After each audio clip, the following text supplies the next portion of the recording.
guest speaker tonight is Don Cooper. Don Cooper graduated with honors from Oklahoma Baptist in 1960 with a degree in physics and minors in mathematics and chemistry. Attended graduate school at the University of Alabama. He began work for NASA at the George C. Marshall Space Flight Center in Huntsville, Alabama. He worked in the guidance theory section as a mathematician, helping create the trans-lunar targeting equations for the manned Apollo missions. In 1965, he moved to Houston and continued to work on Apollo for the Johnson Space Center, including support for the Apollo 13 mission. In 1972, he left the space program and went on to work at other technical jobs. Since retiring, he has spoken at schools and libraries about how we went to the moon and to show how a practical application of math created the Saturn V Apollo guidance equations. His goal is to encourage students to study math and science. Awards include the Profile in Excellence from Oklahoma Baptist University and the Presidential Medal of Freedom as a member of the Apollo 13 team. So without further ado, please welcome Don Cooper.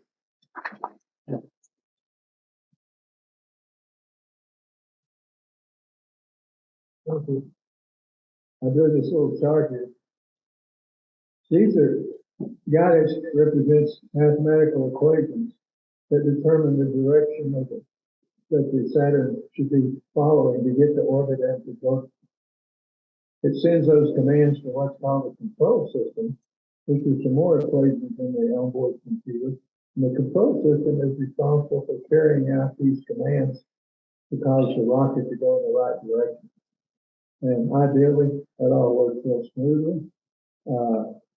However, the control systems can take over if they think everything is going really wrong. They could just say, we're ignoring the guidance equations and we'll just take over and we can do better.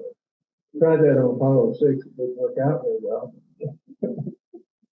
As we pointed out to them.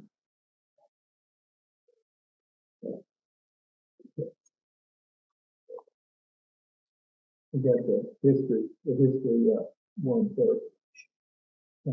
Now tonight I thought I would go back and show a little bit of history. They told me I have over 40 minutes.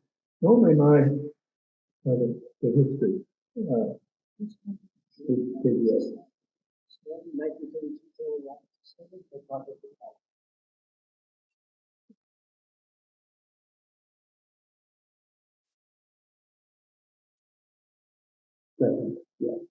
Here we go.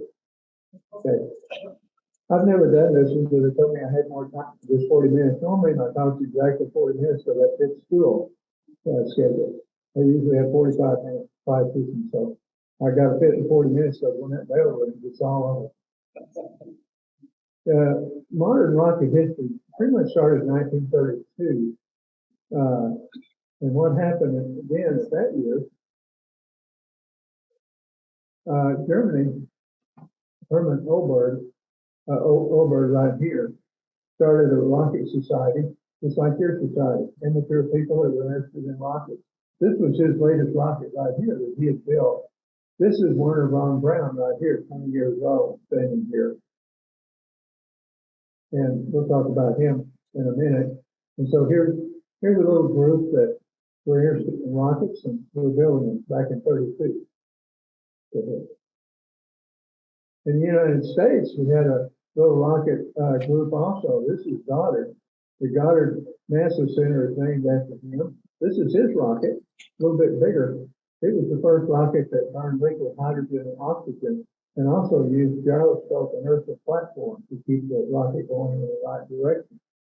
So he was well advanced as we talk about rockets. This is the German V2 rocket. Werner von Braun, at age 24, got his PhD. 2 years later, the Army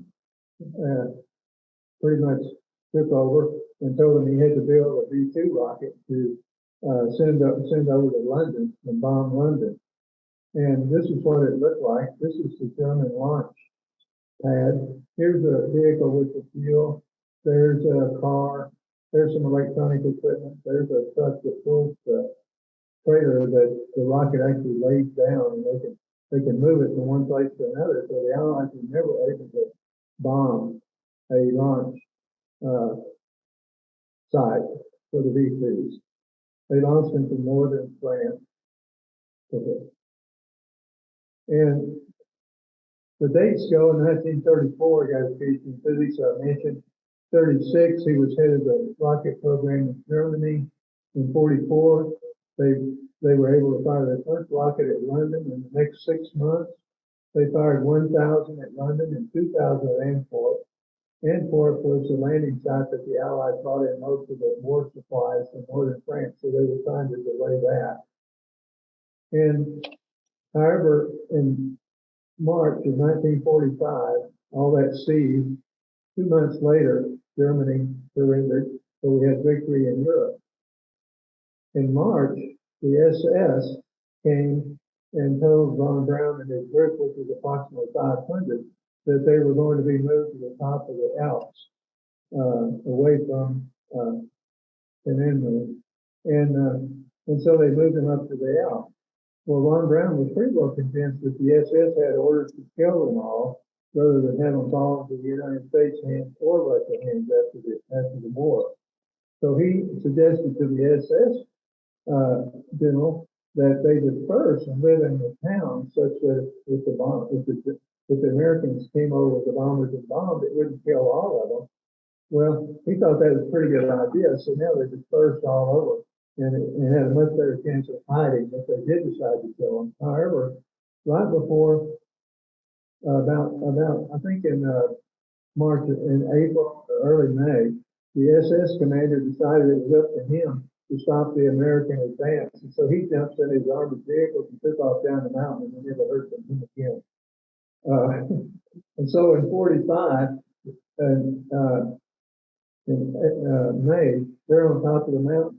They knew to the north that the English was there, Great Britain. To the south was the Americans, and east was Russia.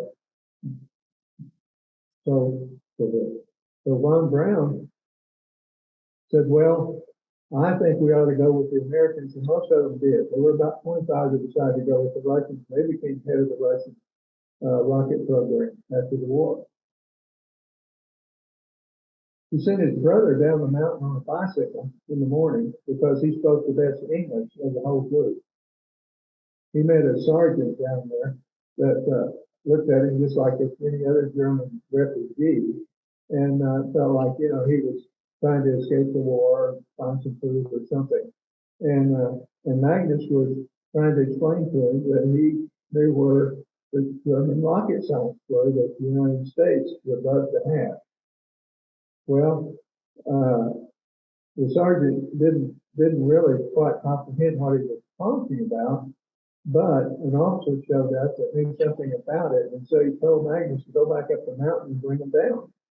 So he goes back, and at 4 o'clock in the afternoon, the same day, von Braun and 6 others get in cars and come down the mountain. And von Braun was very happy to see the Americans, and he's just kind of an outgoing guy. He went around shaking hands and introducing himself and telling he was the head of the German rocket program. And they were all taking pictures of each other. And it was just kind of a big get together. And the Americans signed up a whole bunch of aides that they hadn't meeting in a couple of years. So they were really happy about meeting the Americans. Well, then they bring down the other 522. And 2 months later, they take von Braun, put him on an airplane, and take him out to Fort Bliss, Texas, near the White Sands proving grounds, which they were going to send all these Germans to. It took the Americans about 4 months to process about 127 of them to verify that they really were rocket scientists. They could come to the United States. Of course, all this is very secretive because these people had tried to kill Americans and British citizens during the war. And so the Army didn't want anybody to know that we were bringing Germans into the United States. That would not have been a very popular thing.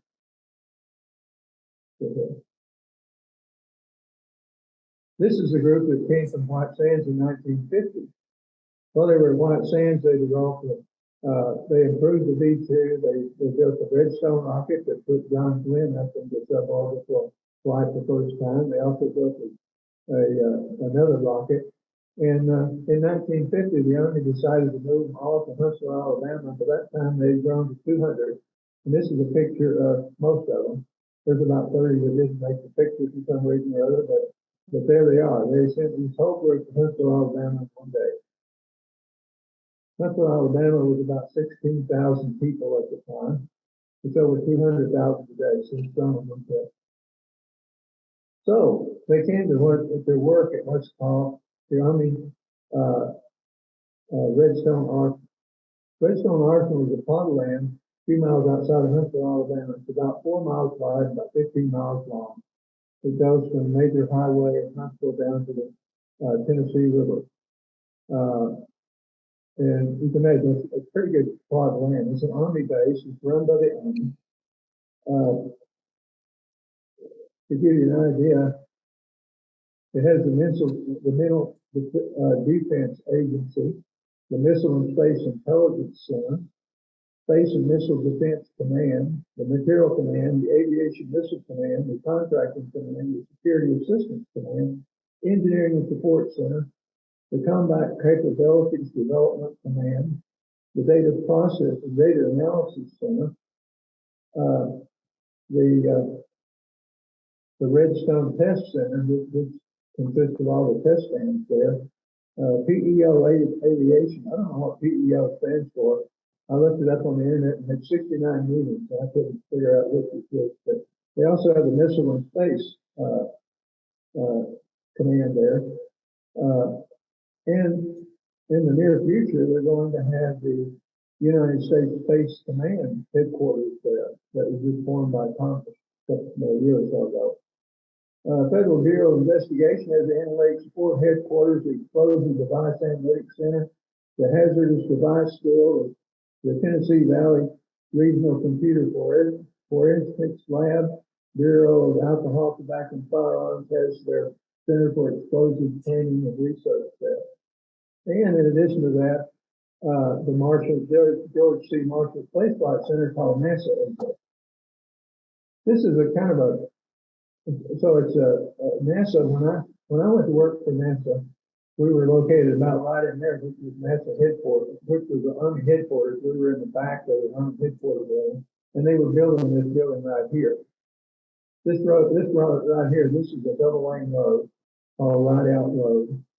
This is where everybody goes in and out from the gate down in here, and it's at 4200 Ride Out Road, so we always called it 4200. Everybody else called it NASA headquarters.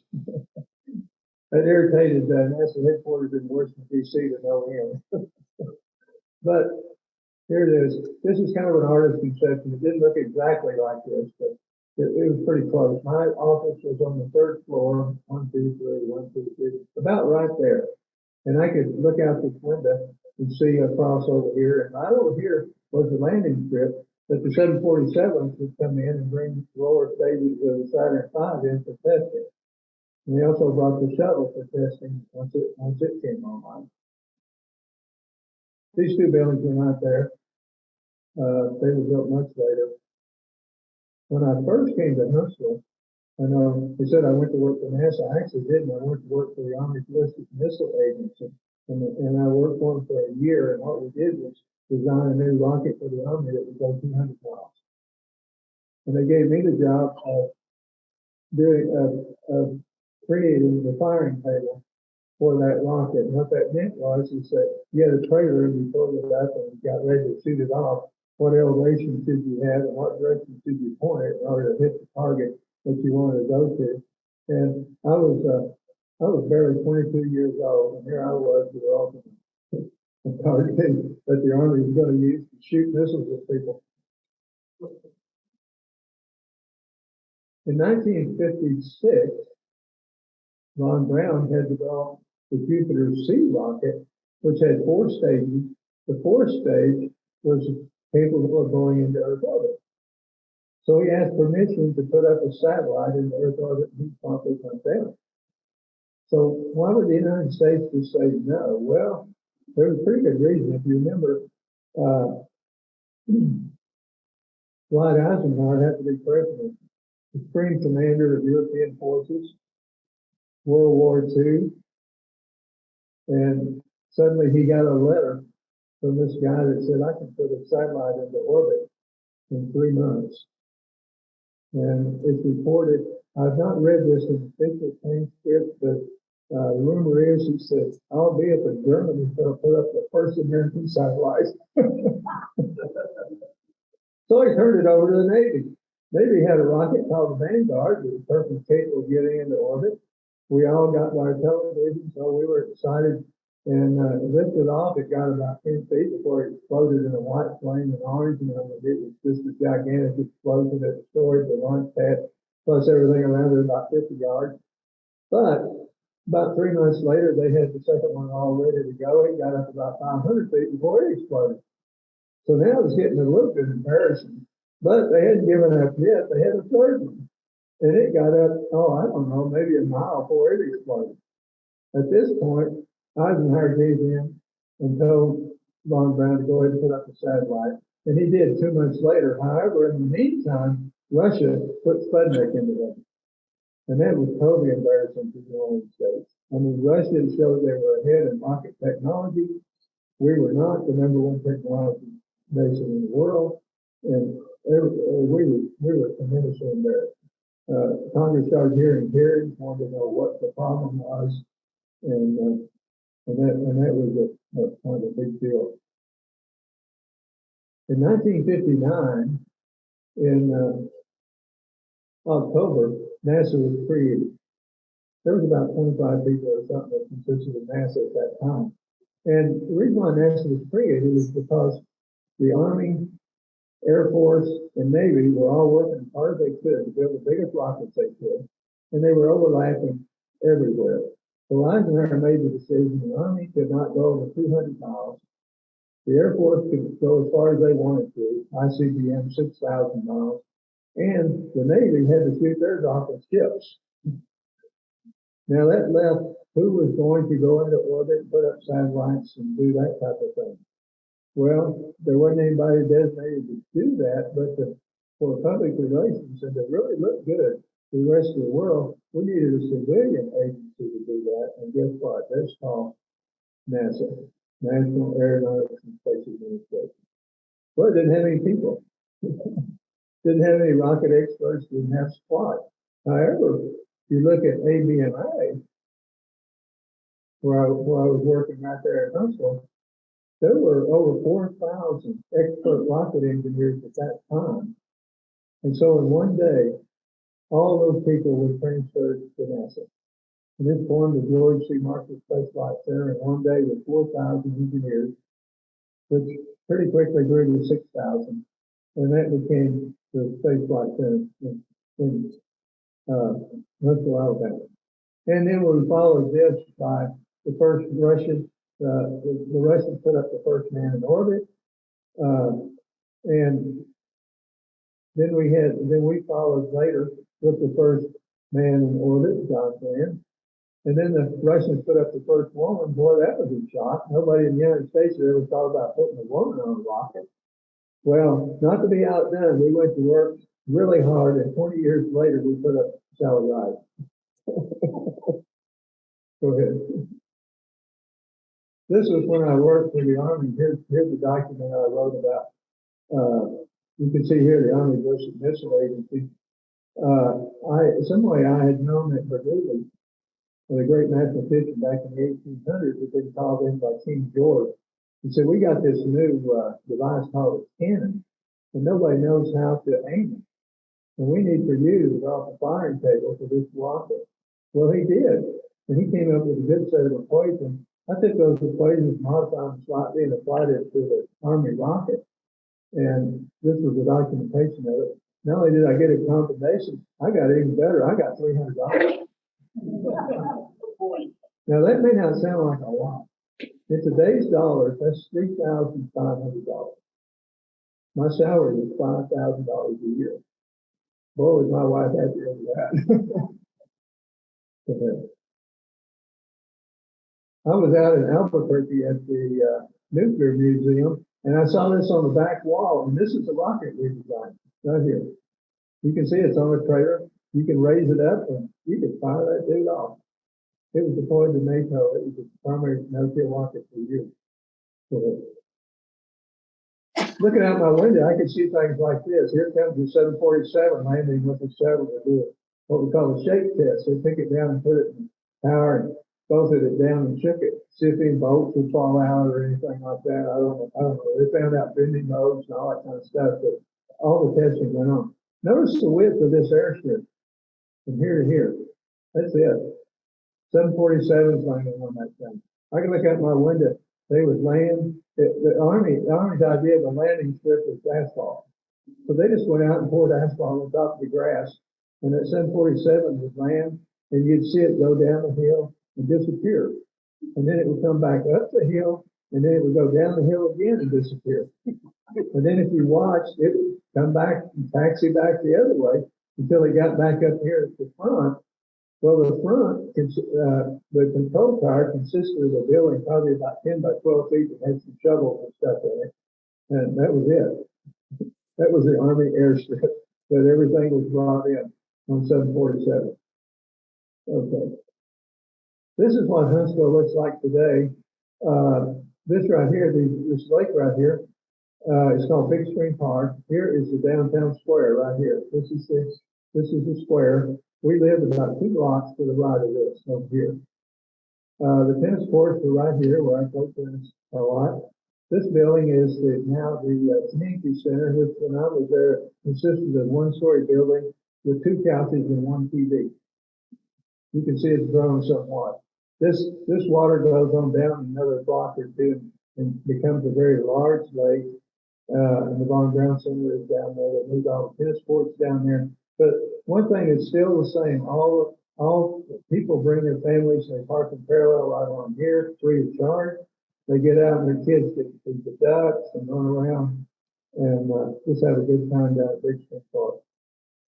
Big Spring itself, the water flows through the water canal right here that goes up here under the spring that flows here all the time since about 1700, since anybody knows. Water has come out of this spring continuously, and it feeds this lake 100% of the time. Goes underneath the road here and comes out right here, and that's what it looks like. When we lived there, people would say, "Where you live?" I said, "Oh, we live down there close to the square." And they go, "Oh, the old town." Well, today it's a historic district. You better have a lot of money. So, yeah. This is what the computer looked like in the Saturn V. We heard a few words about it, but it was this size right here, and there's an IBM technician. They did the programming on the onboard computer. It wasn't very fast. It wasn't like the computer we think of today. It did not have it wasn't a general purpose computer, but it did what we needed it to do, and we were, as guidance people, we were told we had 2,000 words in memory that we could work with.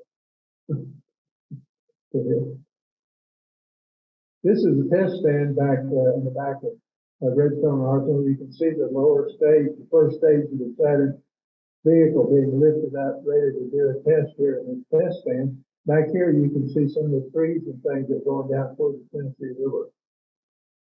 Everybody came to Huntsville for this.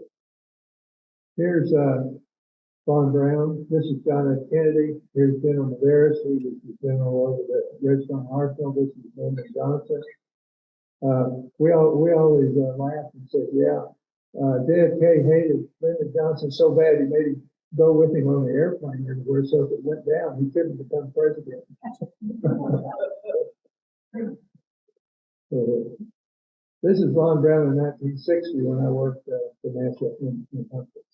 I got on the elevator one day, coming back from lunch, and there he was, right next to me, and I was tongue-tied. I could not think of one thing to say. So, I think that's it. Yeah, that's the history. Okay, the next slide. There we go. Okay, now the guidance equation. So, here's the Saturn V lifting off on Apollo 11. Now, once it lifts off, and we have the countdown.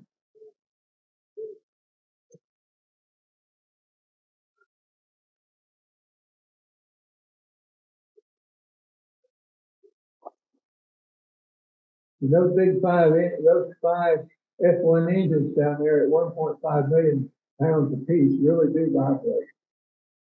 And they take off and head towards orbit, runs out of fuel. Well, the first stage is controlled by a time sequence that simply just tells it how it's built over and gets it up about 50 miles.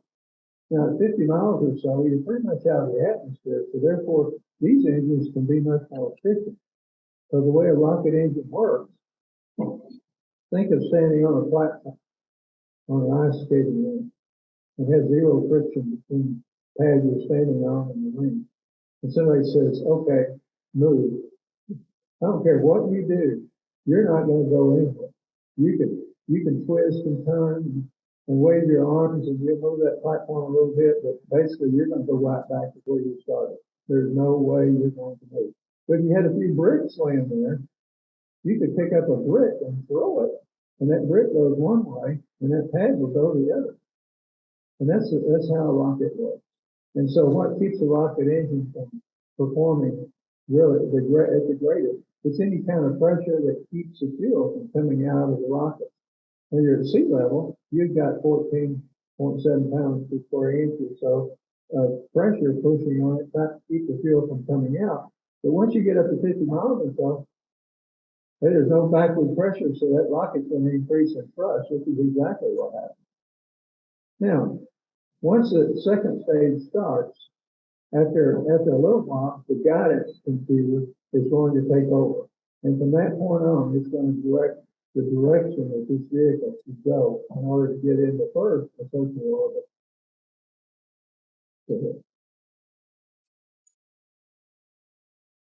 So you might ask, well, how does that happen? Well, right back here at the back, there are 5 engines. The center one is fixed, but the other 4 can gimbal, meaning that they can change a little bit, a degree or two. And what makes them do that is this actuator right here that's fastened by 3 struts to this big engine.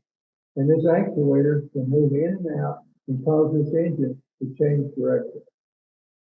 And since there are 4 of them, these actuators are designed on the 4 such that by moving in and out, it can actually control the direction that the vehicle is going to fly. So it's like I showed on the board, we have the guidance equations that tells the vehicle where we want it to go. We have the control system, which is another set of equations that actually send the commands to these actuators that cause these rocket engines to move and cause the vehicle to go in the right direction. Okay. But the problem that we were faced with back in 1961 or so was what did these guidance equations look like? What should they look like? We needed to develop some equations. We actually didn't start off to do that. The section I was in was called guidance theory, and nobody knew exactly what that was, except Helmut Horn. He was a German that worked on the B-2 back over in Germany, and he was our department head. Back in those days, we had 2 computers on the base, 6,000 people to run analysis and performance studies and things. So computer time is really scarce. You're lucky if you get 50 minutes an hour. And so the idea is how could you calculate and run a simulation from ground to Earth orbit and do it faster than integrating every 2 seconds along the way. And there's integration of the computer, which takes a while, takes several minutes to do. Well, Helmut Horn had an idea that it might be possible to come up with a set of equations that were analytical that would run a whole lot faster than actually doing the integration, and yet come out with a reasonable approximation. And this is exactly what I did for the Army, except it was only 200 miles, and we're talking about going to orbit and even out towards the moon. Well, he started working on these equations, and he realized very quickly he needed help. So he turned around to Justin Hart, who was my section head, who had a PhD in mathematics, and our deputy, who was Doris Chandler, by the way. And Hart left pretty quickly, and Doris Chandler took over. She was my boss for 4 years at NASA. Really great boss. And so that left, there were 4 of us, and Doris, and Gene Smith was the guy that was working on the guy at proposal, trying to figure out how this might be done, and I'll tell you that in a second. So what do we know? Well, we know the weight of the vehicle when it lifts off, about 6 million pounds. We know it's going to have a thrust of 7.5 million pounds for the first stage, and 1 million pounds for the second, and 200,000 for the third. We know those things. We can run computer simulations that will tell us exactly how this thing flies and what we can do. And we also know the position, velocity, acceleration at any point in time this vehicle is going up and flying. So how do we know that? I'm glad you asked. On board the Saturn V is an inertial platform, and I made a model that demonstrates it. This white surface here is the inertial platform, and on it is mounted 3 accelerometers that spin up. They're 90 degrees apart, and when they spin up, they are able to cause this platform to stay exactly in the same position, no matter what happens around it. So what can happen around it? Well, this side right here is attached to the launch room, the Saturn V. And so it's sitting on the pad like this at about 17 seconds before liftoff. The inertial platform is released and it's on its own. And its job is to stay exactly like this, no matter what happens. So what happens? The vehicle lifts off, rolls to the azimuth that it's going to pitch over at, pitches over, and heads up towards orbit. But this platform stays exactly the same. I notice what we have. We have an angle here, we have an angle here, and we also have the accelerometers, the gyroscope, I should say, on here that keeps it steady. But we also have accelerometers next to them that measure acceleration. And so we can measure the acceleration relative to this platform and the angle that we are, and we have a clock on board. And from that, with a set of equations, we can calculate we know that from that we get our acceleration. We can calculate that, and we can use that to get velocity, and we can use that to get position. And so we know exactly where we are at any instant in time as far as this vehicle is concerned. So now the only problem, and we also know something else, we know where we want to go. We want to go in a circular orbit, and we're going to, and we describe that. But we have to have a coordinate system. So what does that coordinate system look like? Well, the most logical thing, which is chosen, is the inertial platform coordinate system. When it sits on the pad, and when I say hasn't been released, what's happening is that about 200 yards away, there's a sunlight like a laser that shines through a small window in the side of the Saturn V that tells the inertial platform, point this direction for the x-axis. that is it.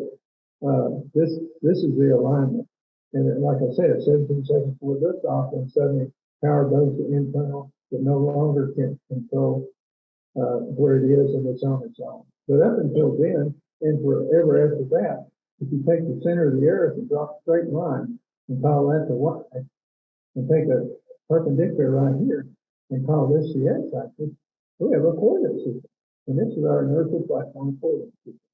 Now we're going to lift off here, and we're going to fly up to orbit like this, but we can describe it in this coordinate system right here, which is the inertial platform on the vehicle. Go ahead. Sometimes I ask the high school kids, I said, do you know the name of this coordinate system? I say maybe Portuguese, but they're reluctant to say that. I said it was named after Rene Descartes. How do you think it got from Descartes to Cartesian? Of course, they have no idea. Okay, here's an ST-124 called inertial platform that does what I just described here with this model.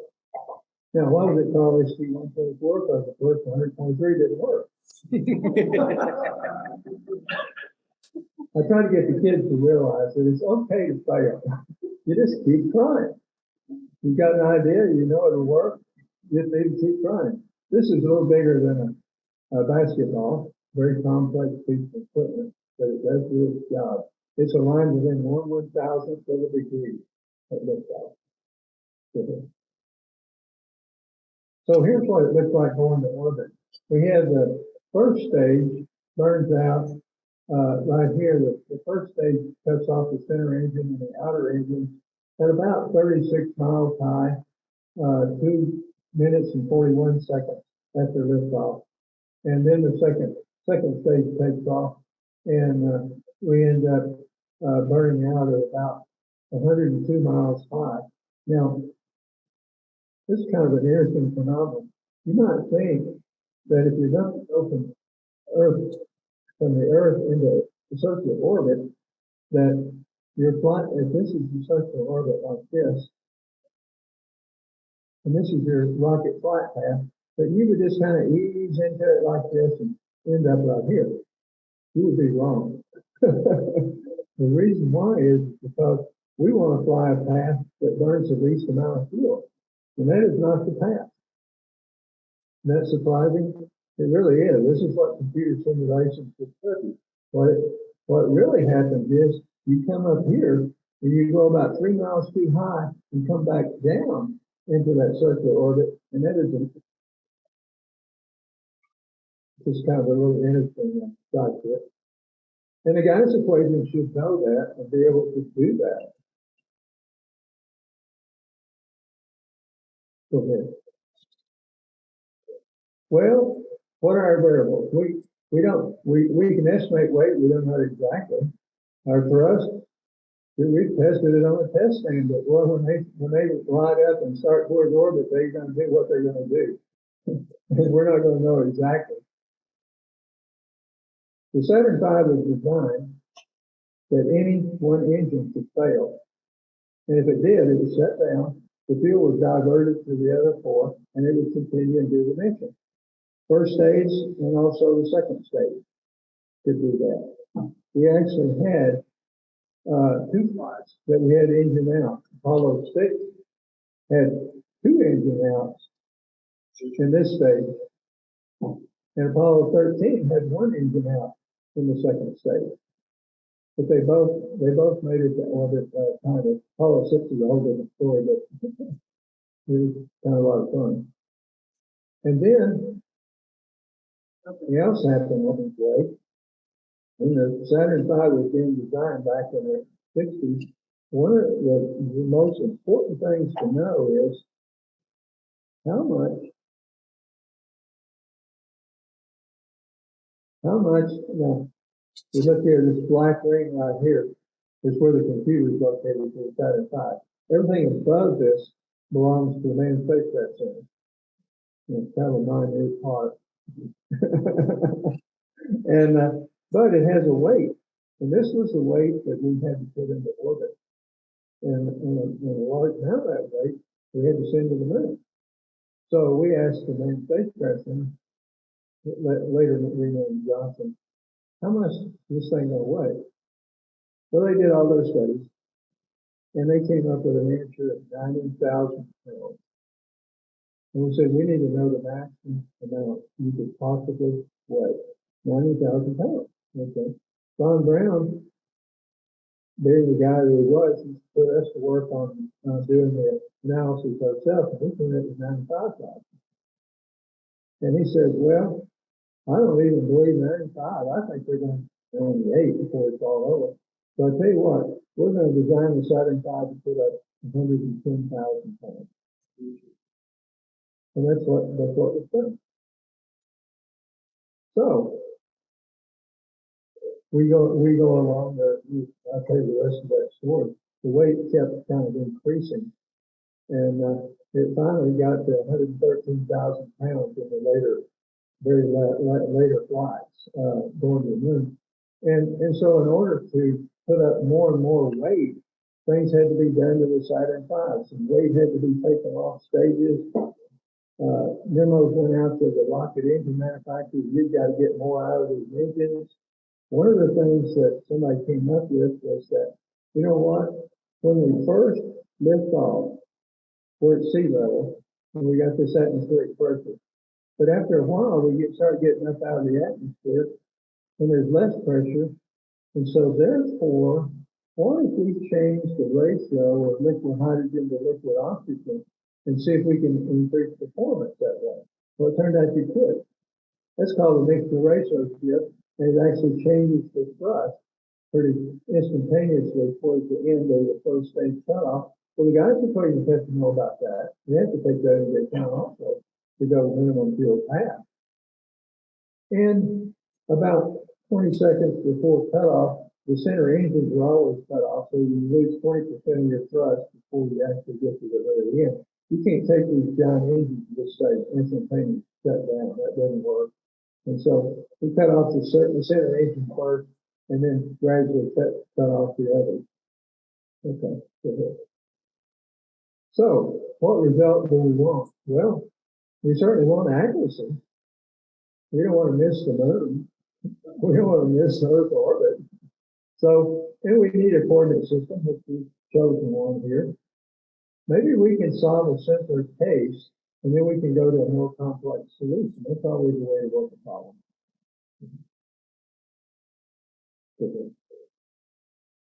Well, our basic equations of motion.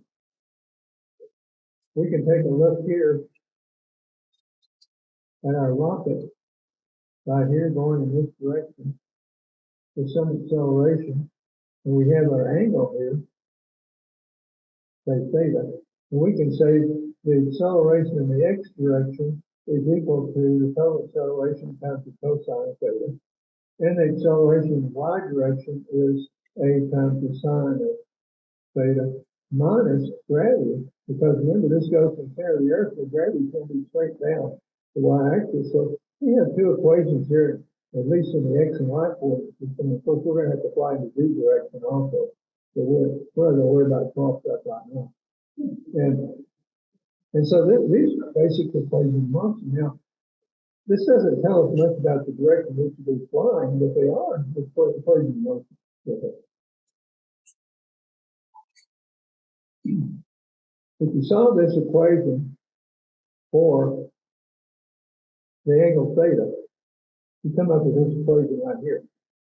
And this has to do with the t is the target, is the velocity in the y direction that you can get into Earth orbit and the x direction.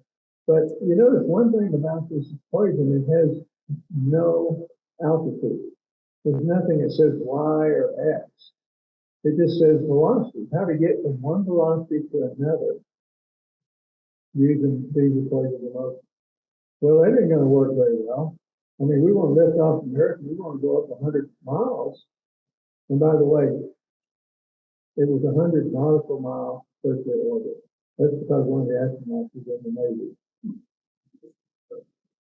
Joe was crazy at Marshall. Everything at Marshall was scientific coordinate or scientific units. We used meters, per second, the whole thing.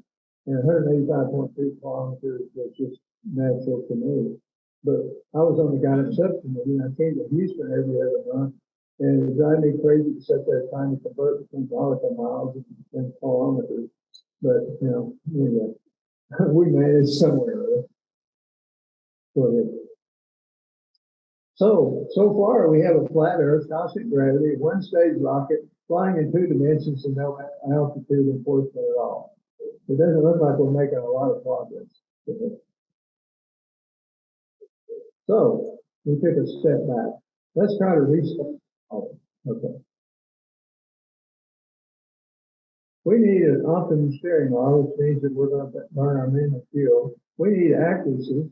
We need stable equations, no iterations. When you run simulations and trying to figure out the path to least fuel to get to orbit, you can try one way and then you can do a little adjustment and see if that's less fuel and do another adjustment and see if that's less fuel. That's called calculus of variations, which we use an awful lot to come up with optimum flight paths. And you can do that all day long on computer simulations, but on board the computer, when you've got to come to a solution every 2 seconds, no ifs, ands, or buts about it, with a computer that, you know, looks like a slide wheel, that's not gonna work at all. We're gonna have to fly in 3 dimensions. We're gonna have 2 stages we gotta take care of. And between those 2 stages, we're gonna have a 10-second post period that we've got to take into account. We're gonna have mixture ratio change. We might want to change coordinate systems. How are we gonna approximate gravity? How long is it gonna take to do these calculations? It can't be over 2 seconds. And they gotta fit within 2,000 words on the onboard computer.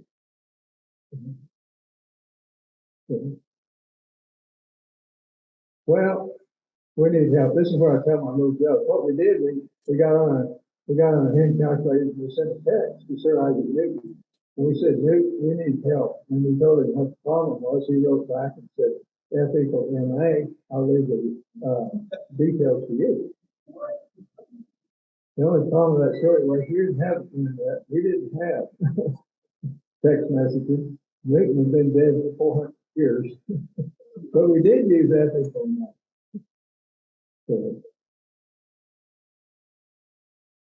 So the first question was, what is an optimum steering model look like? Well, from simulations, if we have time here and our thrust direction of the vehicle here, lo and behold, it's just unbelievable that it's a straight line. And we know what a straight line looks like. It looks like A plus BC, just like we learned in first year algebra. So, what we can do now, this equation right here, this looks kind of strange. I'll show you that in just a second. Go ahead and go to the next slide. This equation right here is actually our equation of motion. I'll show you how we got there. We know that on board for our guidance equation, we have acceleration, just like this term right here, for example, take that one.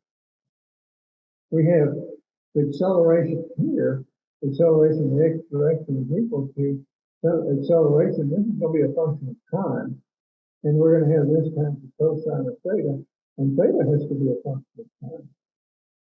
But what do those things look like? Well, we just discovered one of them. Cosine of theta, the function of time is going to be A plus BT. Now well, acceleration can be expressed as F over M. Well, there's not a T in that yet, but what we can do, we can say thrust over the initial mass minus the rate that we burn fuel, 3,000 pounds per second, times time. And eventually we're going to burn up all this fuel, and the denominator is going to go to 0, but you don't worry about small things, we're just going. We can divide this whole thing by M dot, like this. And what we come out with is something on the numerator that's called specific impulse. And the denominator here is tau, which is Gene Smith called it. He loved Greek letters, n minus t. This specific impulse is like horsepower. A typical rocket engine that burns hydrogen. Sea level. So it's a number that's known from testing and stuff. So we can plug that in. This right here is the total burning time to burn up all the fuel. And this is the spark time. And so therefore we have an equation that looks like this. Acceleration equals to I3 over tau minus t times the cosine A plus BT. However, we still have the problem of altitude enforcement. And that's where Justin Hart came in and said, we got to have another term in our steering equation, and it's got to control altitude, but at the same time, not seriously degrade the velocity equation, the velocity part. And what he came up with was type it minus K1 plus K2 T. And you can see here's B right here. here is A right here, which is this term. Oh, I'm sorry, I said that wrong. Right here is B, and right here is A. Top pitch is A. And this right here is G. And he was very smart about it because with the minus K and the plus KTT, those terms together are small. So we can, Newton's advice, and just throw away those small things. He didn't know anything about limits. It was another 100 years before mathematicians figured out limits. So he just said throw away those small things. So that's what we did. And you can see that we were not exactly the most rigorous mathematicians on the face of the earth. Because across the hall took care of that. Dr. Hoffman, whose PhD in mathematics, had a group of about 15 people that were working on the guidance equations for the Saturn V, but they were totally convinced it was going to fly the vehicle. And nobody doubted it. We weren't even thinking guidance equations when we started off here. We just wanted some equations to simulate flight. But Justin Horn recognized, Justin Smith recognized that it could be guidance equations, maybe. So we started kind of going in that direction, and we started doing all this kind of stuff. Now, this is what it looks like when you take the equation, like I just wrote on the board over there, right here. Now, now notice this cosine right here. This is cosine with this stuff inside, and you see that T right there? Well, that's a big problem. When you start to integrate these equations to get velocity, which we're going to integrate our acceleration right here, x double dot. We're going to integrate this equation to get a velocity. And when we do, this causes big problems. It causes problems in the sense the equations get big. So that was recognized 3 or 4 months after Jim started working with it. And it was never going to fit in an onboard computer. So something had to be done. Well, some way this had to be approximated, or you could do it with series function of Taylor, whatever, you come up with, or we tried different stuff. But you go back to high school trigonometry for the identity A plus BT, lo and behold, if you take the A and B that I just showed on the board over there and plug these things in and throw away things with this small term, you come up with this equation right here. And look at this. There's no T inside the cosine function. Here's a fixed, here's K1 sine, here's K2, T sine X, but it stands by itself, multiplied by this F over in here. And so it's not inside the cosine function anymore. So, hey, we're making some progress now. And so he proceeded with these equations. Go ahead. So you recognize after a while that there are some very basic equations that you're integrating. And they have to do with the acceleration. The integral of acceleration looks like this. When you integrate it twice, it looks like this. When you integrate it with AT multiplied acceleration times time, it looks like this. And if you integrate it twice, it looks like this. So you've got these basic building blocks you can work with rather than going back to scratch every single time. Okay. So Gene sits down and he has this quadrille pad and he works 8 hours a day and he hardly even looks up. He is the hardest worker I ever saw. And after 6 or 8 months and something, he comes up with this document that's 45 pages long, handwritten. This is a page out of it. And you see he's got some higher definitions here, EFG, and you can see here's the cosine of pi tilde BEX1, which is, by the way, same as ISP. You divide it by gravity, you get ISP through the pinball. And you see the T1, and then you see down here T2, and what that is the second stage. So he's got 2 stages in there. He's got the first stage and the second stage equations, and he's integrating away. And this is only page 21. I say he loves Greek letters. It goes crazy. He loves it. Go ahead. So what's the result? K1, I'll show you just what K1 looks like. K1 is D1, which is this term right here, multiplied by C2, which is this term right here. This is all one term. Divided by A2, which is this whole big term up here, multiplied by B1, which is right here, minus A1, which is this little bitty one here. So we make up for it real quick by B2, which is the biggest term of all right here, 3 lines. So could this possibly work? I mean, these equations have grown into monsters. And there was a lot of doubt. There were people that thought we were crazy. We thought we were crazy. But we put them all in the computer, run simulations, and lo and behold, they actually work.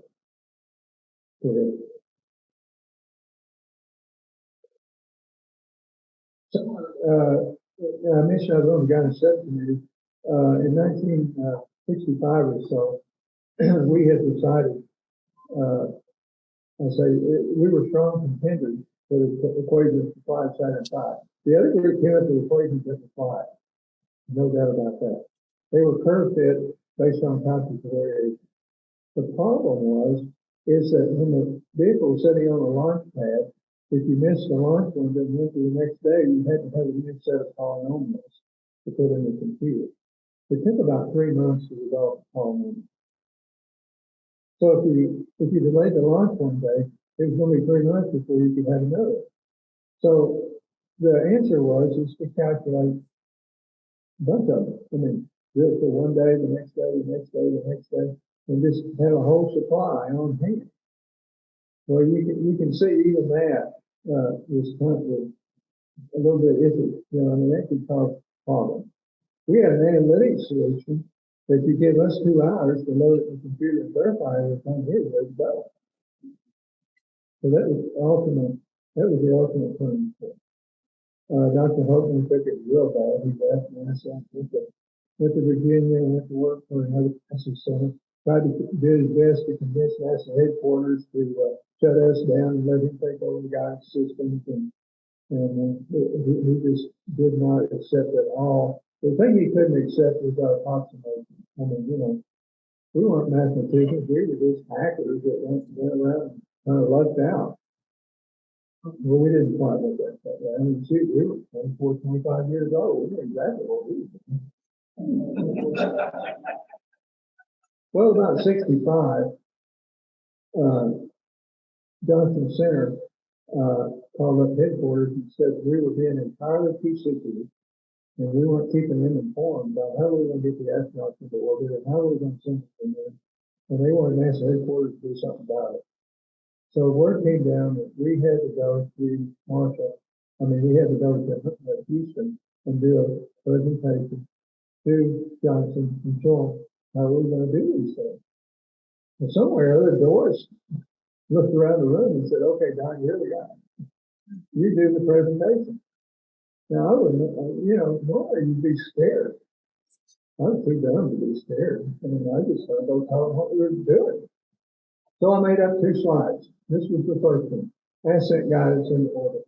Here are the initial parameters: is coordinate transformation. Now you have to go from the inertial platform coordinates to the actual guidance coordinates. So you have to have guidance coordinates. Transformations that are based upon the range angle, the angle that you've flown down range. And by the way, this gives you an idea of what we did. We said, how are we going to calculate the range angle? How many degrees we've flown down range at any second? Well, we took the horizontal velocity multiplied by time. I mean, who would have thought that would have worked? What made it all work, though, is we calculated every 2 seconds, and things got more and more accurate as we went further. So here's the basic equation. There's some more coordinate transformations.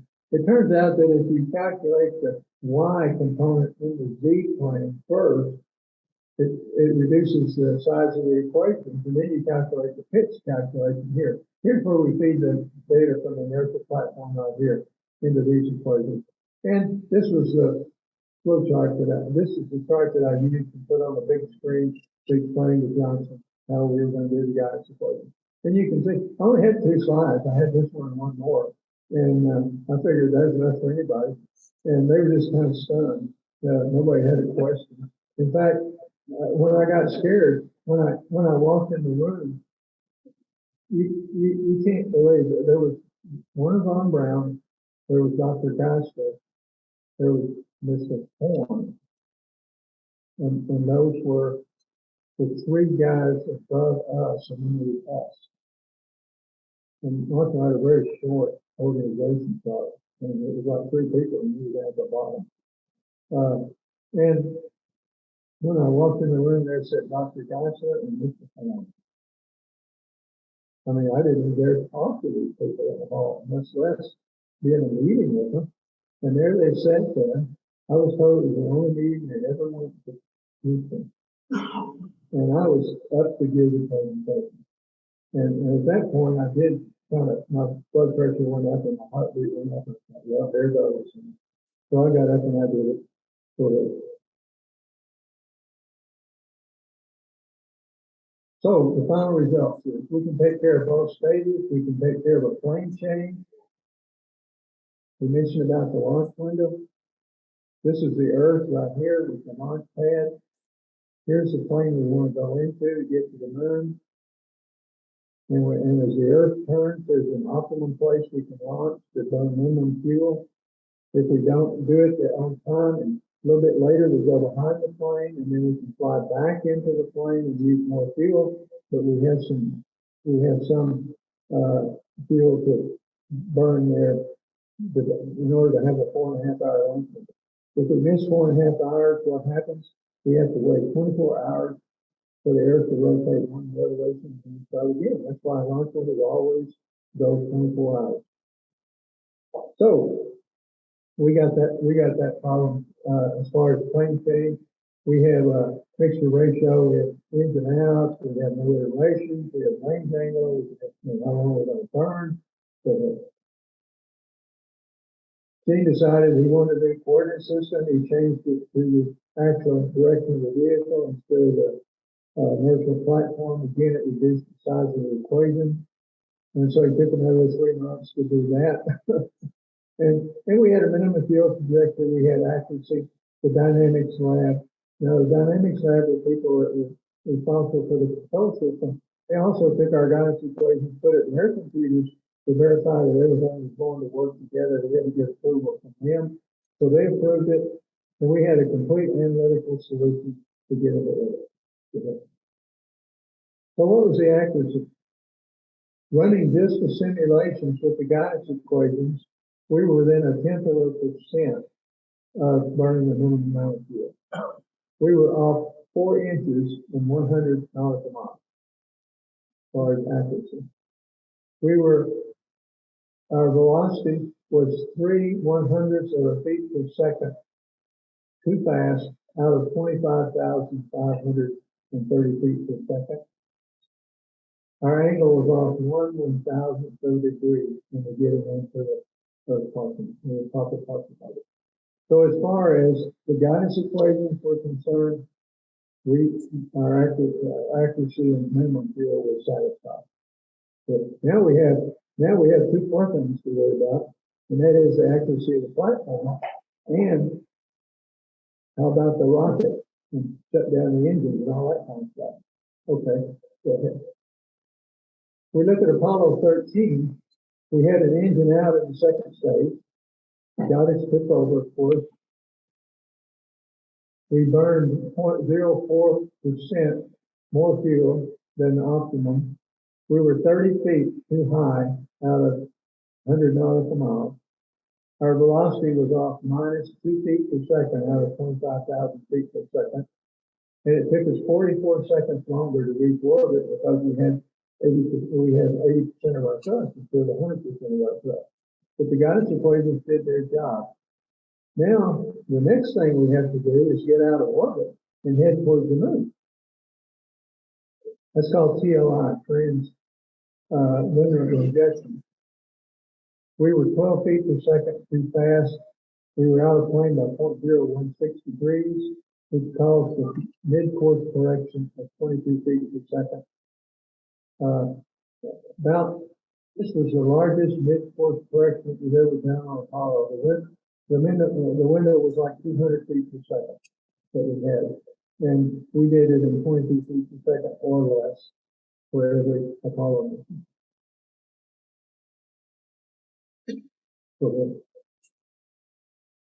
This is Gene Smith's paper. You get on the internet, it's in the NASA archive. It's called TNX 532858. He published it in May 1960. It was actually typed up at that time. Back in those days, we had manual typewriters. If you wanted to do subscript, you rotated the little roller a half a turn and check the key and then roll it back and then type some more. Go ahead. Okay, how do we get to that? Now, what do we do when we go out of orbit? That's where I kind of came in. Somewhere, Doris took another look around the room back in the early days and said, you know what? We know how we're going to get to orbit, but we don't know how we're going to get to the moon after we get to orbit. And we need somebody to work on that. And she looked at me and said, you're it. I asked her what we knew, and she said nothing. I went to the library and I found one little document talks about going to Mars and get the postmated for it. And so I told her I needed to go to JPL out in California to talk to this guy. And she said, okay. So I got on this thing and I went out there. The guy didn't want to talk to me at all. Didn't give me any information. So they never thought about going to the moon. They're going to interplanetary. That was their deal. Still is. So I came back home with no information. And here's the Earth.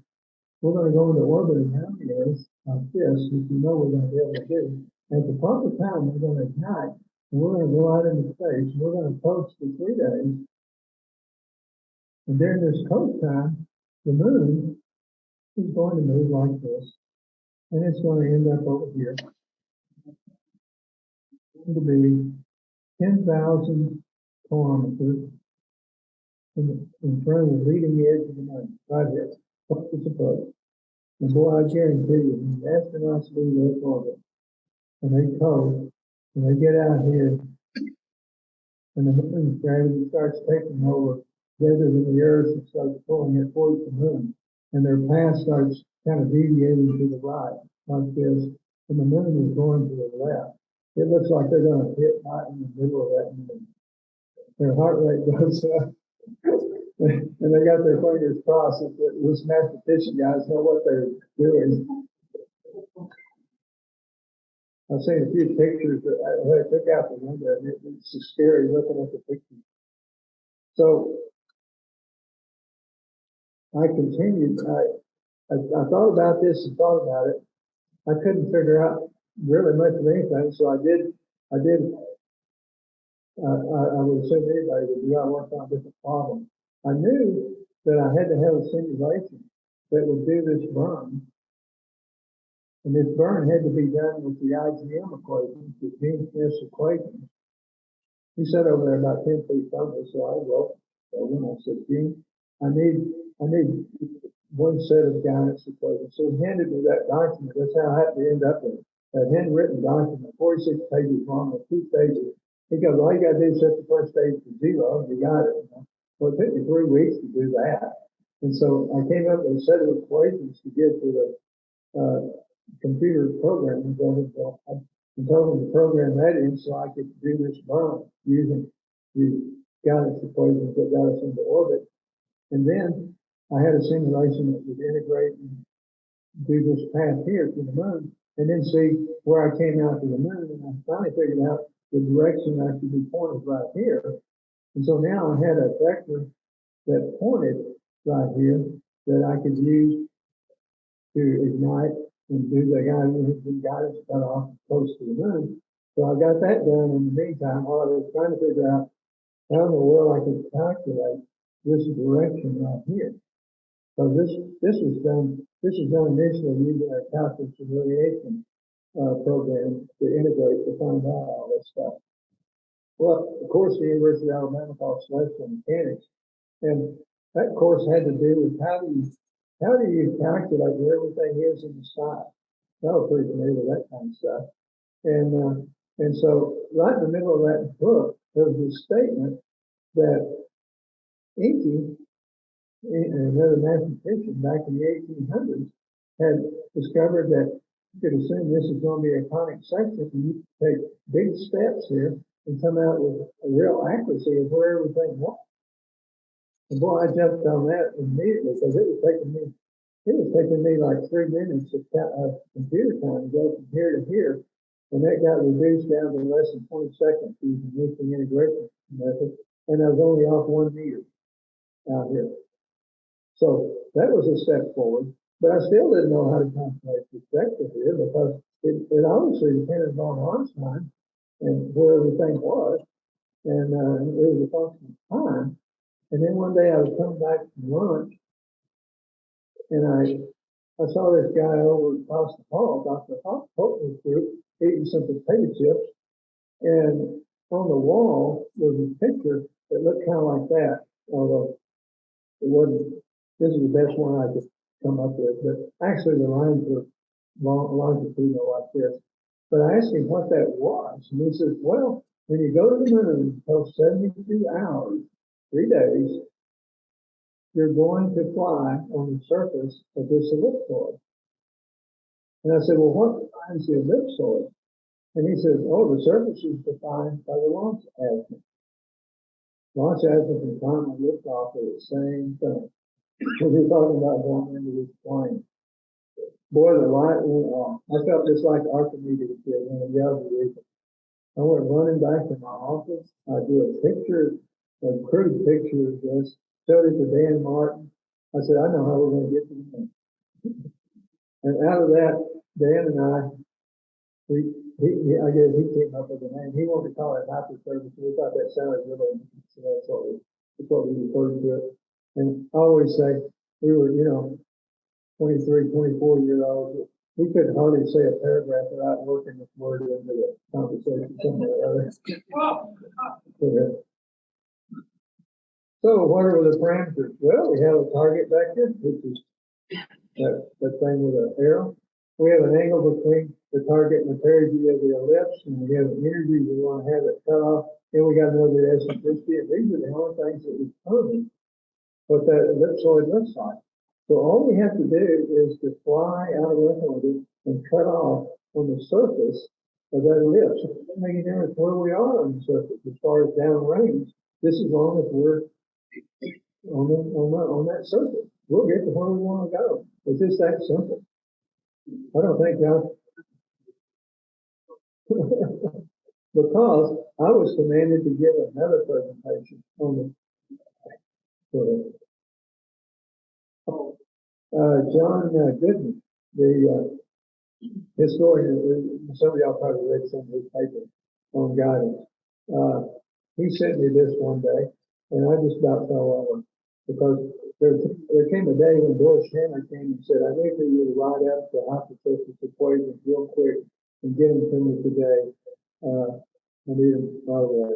And I sat down with pencil and paper, and this is where I started. This is page 1, where I started writing. And I couldn't believe it when I saw this was my own handwriting way back there. Go ahead. Go ahead. There's Von Braun. This was the last. Oh, we revert back to the other one or something? Oh, yeah, we went back to the other one somewhere. Oh, you must have closed it.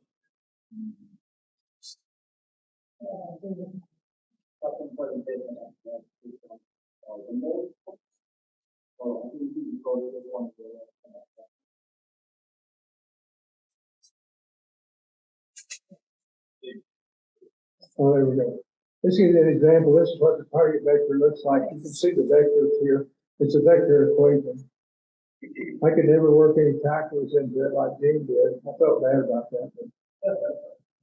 Actually, there's a little story about this. I took a course in vector potential analysis at the University of Alabama, and I told the teacher that I was going back and forth to California, which I was at the time, and I couldn't come to every class. Was that okay? He goes, oh yeah, no problem. Well, I took the book with me. I worked every problem in the book on the airplane.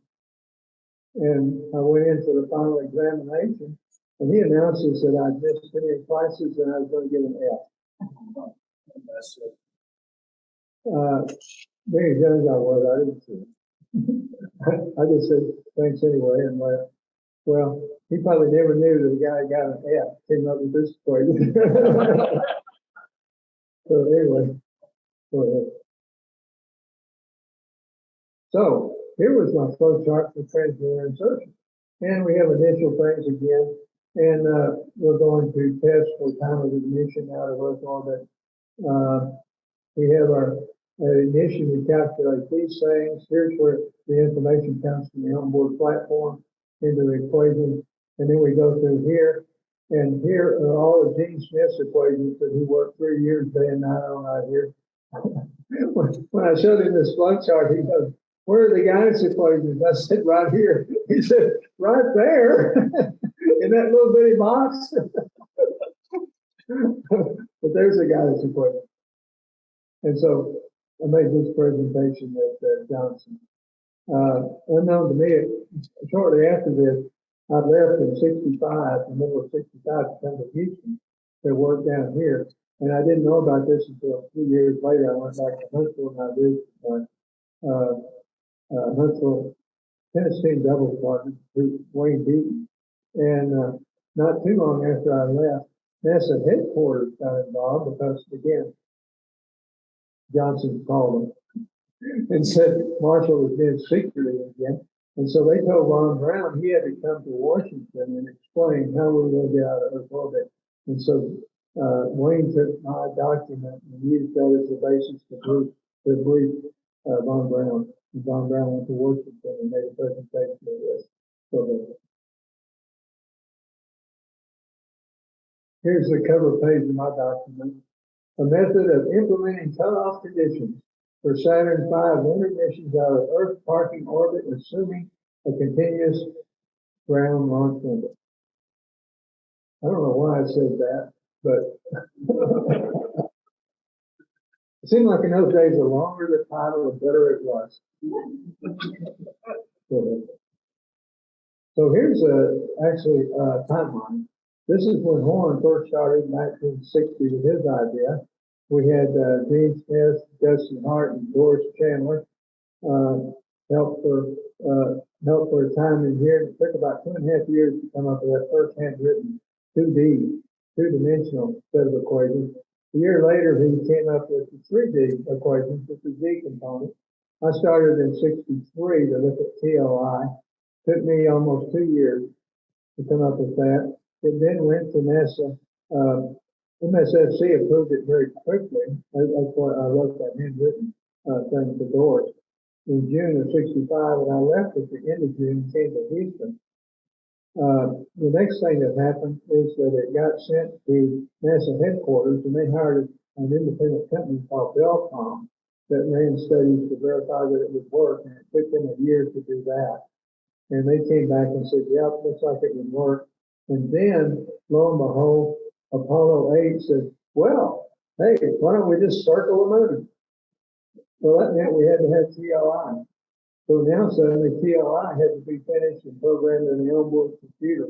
And Wayne told me that was panic time at Marshall because nobody expected anything to happen before Apollo 10 or 11 as far as going to the moon. Now suddenly they had to get those TLI things in the onboard computer. IBM programmed them.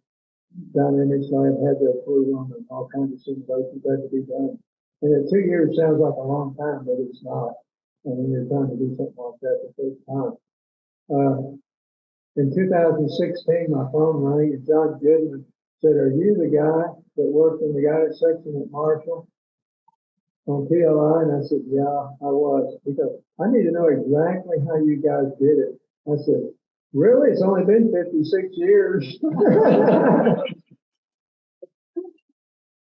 So, give you an idea, here's my tennis double partner, Wayne Beaton. He did a lot of the analysis and performance studies on the Saturn V and TLI for it. And there I am, one with the hair. We have our Jack Kramer wooden tennis rackets down at Big Spring Park. We won the Alabama state championship 2 out of 3 years. We had some good players at the top. Wayne was number 5 and I was number 6. There were 6 people on the team. I was a steady number 6. That's it. That's how the game can.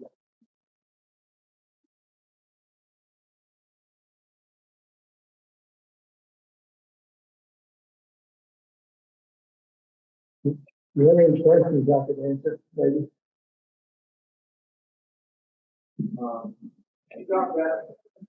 You talked about the engines being turned off, and I guess I always just assumed they burned until it was burned out. No, it turns out that that's about the worst thing you can do, because these things, they're burning full blast and the fuel is going down to the very end. And what's going to liable happen is that liquid hydrogen and oxygen might run out not at exactly the same time, and that could be catastrophic, like big fireball, you know. So you need an orderly shutdown. And not only that, when they shut down, you say, okay, and you say, shut down. The engines actually look like this. It's thrust. What this is under the turf. Get that from testing on the ground, but then in vacuum, it's always something different. But you want to get it smooth as shut down as you can, and not something explode.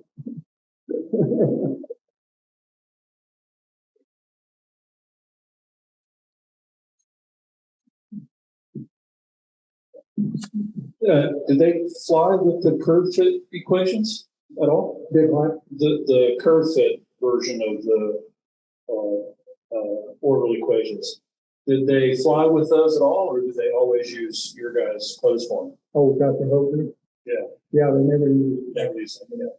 It had no resilience, right? So if you deviated from your flight path at all, like it couldn't get you back. Is that part of what the problem was with it? Oh, Hogan? No, Hogan's equations would have worked.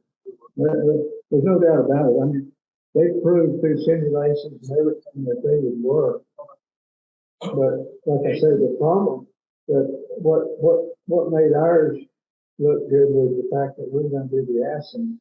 Well, he was going to do the ASCENT and GODDARD. There was a big meeting. And one of the few big meetings I was ever invited to was where there was a review of what Marshall was going to do relative to Guy's equation. And Dr. Geisler was there. And it was a fairly large room. And there were NASA people who sat in chairs and contractors all in the wall. And we had the presentations about for each guided system. And then Dr. Geisler said, we'll excuse all the contractors. Leave. And that's the way the Marshall operated. We didn't rely on contractors to tell us anything. I mean, we asked them to help us do different things and run simulations, but when it came to decisions, we made all of the decisions. And we were perfectly capable of doing without them doing anything. It's at one. And then Dr. Geisler made his decision, which was just like Solomon in the Bible. He said, Dr. Geisler is going to fly the first 2 missions, and then IBM is going to fly the next 2. We're going to make the final decision who's going to fly. What equations are actually going to fly inside the top. I got back to the office and Doris was Mr. Saturn. She grabbed Queen Beaton and I, took us over to the office club for the fed us a hamburger for a reward, told us that we had done the impossible, that we were going to fly the Saturn V mission. And I said, how can you say that? Dr. Geisler just said that Hope was going to fly too. He said, he'll never fly one. He said, that just to make him look good. He said, he's worked with this guy since 1940 in Germany. He can't just say, Dr. Holtner, we don't need you anymore. So that's what he said, but he will never fly a mission and he never did. So, one more question for you. So it seems like 20 years ago when you told me the story the first time, you mentioned that these equations might be printed on a plaque that's somewhere. Remember that? So aren't they on the Voyager plaque? Remember that correctly? No, I can't relate to what you said. On the Voyager plaque, the trans-lunar injection equation is printed on that, right? Am I wrong with that?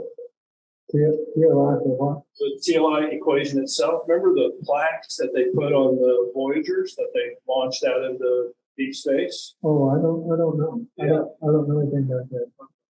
Yeah.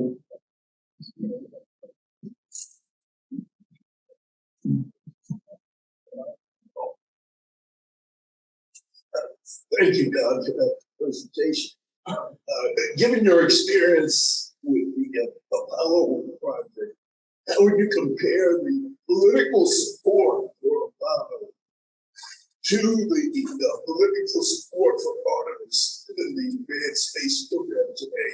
I ask that because I am running as an independent for the new Russian district, and one of my key platforms is to accelerate the Artemis and eventually the Mars program. And we have plenty of money since we just came up with $54 million to send over to Ukraine and blow things up.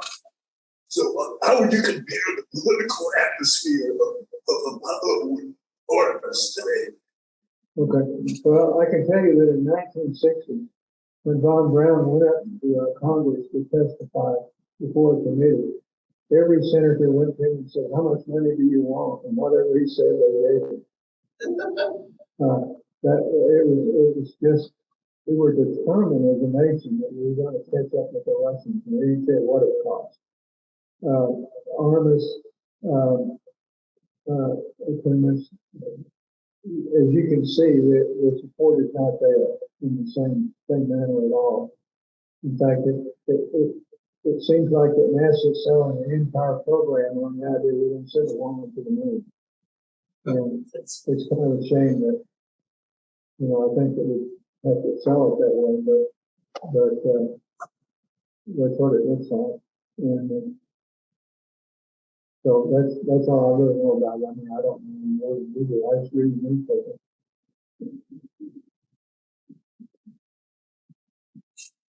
Thank you for your presentation. You mentioned that if the launch was delayed, that you would have to take 2 or 3 hours to recalculate things for the next day. I know that when the vehicle is going to the moon, at some point there's a potential correction that needs to take place. Are you involved at that point? That you have to recalculate things, or no? Mission control. Once this third stage right here is done, and we start into the coach stage, then mission control takes over. And what mission control does, they have IBM programs for mission control computers. And once this burn is done, then what they do is they do this radar and orbit determination to determine exactly where the vehicle is relative to where we want to go.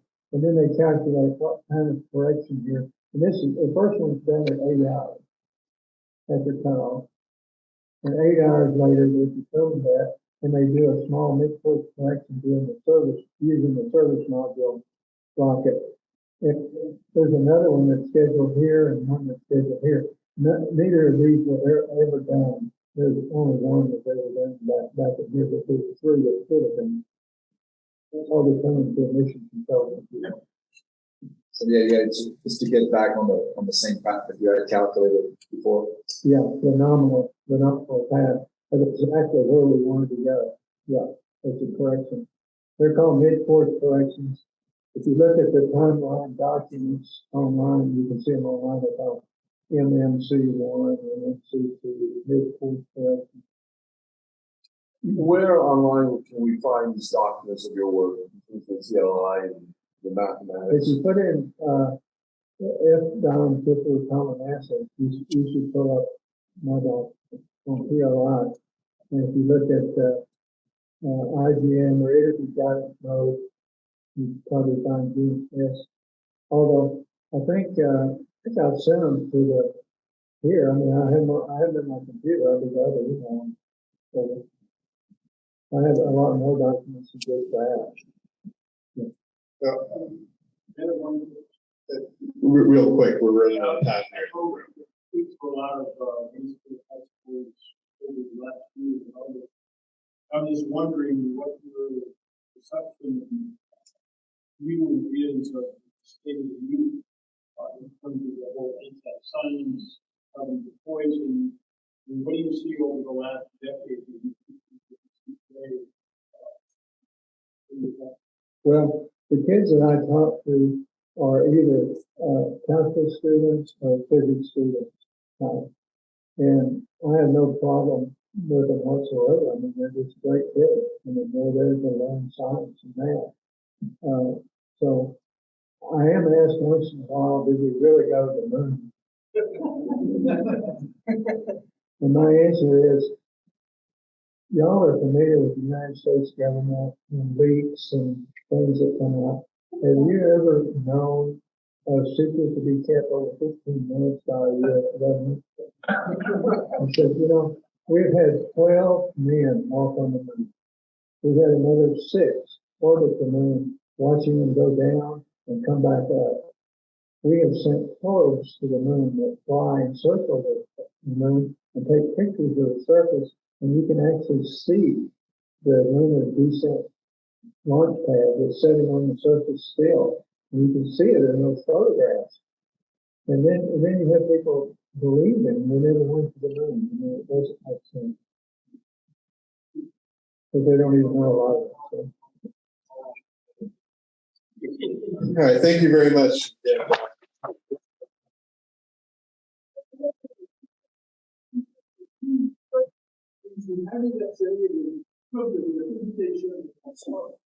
June 2nd, 6 days, sorry,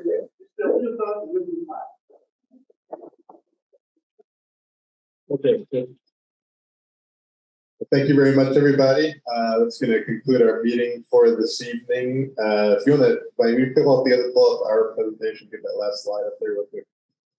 This has got our upcoming meeting information. Yeah, next slide on that one. So our next month's novice meeting is Thursday, July 7th. That'll be online. And then the next month's general meeting, Friday, July the 8th. I guess we moved that back from July 1st because of the July 4th holiday. And you can hook up with us online on any of these platforms. You got Facebook, YouTube, Twitter. Those are info right there. And again, any more information about the club, email info@fountainviews.org. And with that, the June meeting is adjourned. Thank you, everybody.